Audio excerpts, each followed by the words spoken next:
سلام به همگی، امیدوارم روز خوبی داشته باشید. میخوام امروز بهتون بگم چرا اصلا ما قارچ پرورش میدیم، هدفمون از این کار چیه.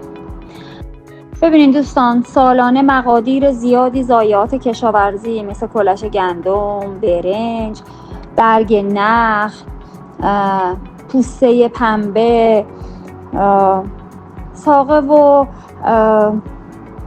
برگ خیلی از گیاهانی که باید سوزانده بشه، حتی مقوا و کاغذ که بلا استفاده است، تمام اینها رو میتونیم روش قارچ پرورش بدیم.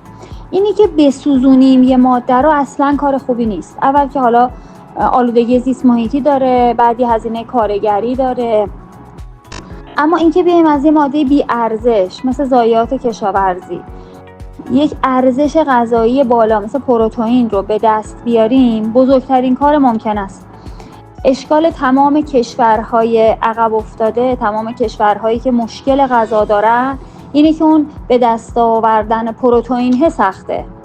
یعنی هزینه نگهداری یه گاو، یه گوسفند، یه بز خیلی بالاه و در این حال قیمت تموم شدهش هم به تبع اون خیلی گرون میشه. اما قارچ نه. بعد قارچ رو شما یه گوسفند، یه بز، حالا گاو که اصلا توی خونه‌تون نمیتونید نگهداریش کنید، اما یه کمپوست قارچ رو میتونید مثل یه گلدون بذارید گوشه خونه‌تون. پس اولین قدم میخوایم ببینیم چرا ما باید قارچ رو پرورشش بدیم. یکیش که اصلا یه هنر پرورش قارچ، مثل نقاشی، اینم یه هنره. خیلی‌ها عاشق گلان، عاشق گیاهان. خب همون آدما عاشق قارچ هم هستن. هر چیزی رو که تو رشدش رو نگاه کنی برات جذابه، برات قشنگه. اونایی که با گیاه ارتباط میگیرن، علت این که اصلا گیاه آرومشون میکنه، بهشون آرامش میده، اینه که رشد رو میبینن. ما بیشترین رشد توی، اگر بخوایم قارچ ها رو هم جزو گیاهان حساب بکنیم که البته نیستن، ما بیشترین رشد رو توی قارچ میبینیم.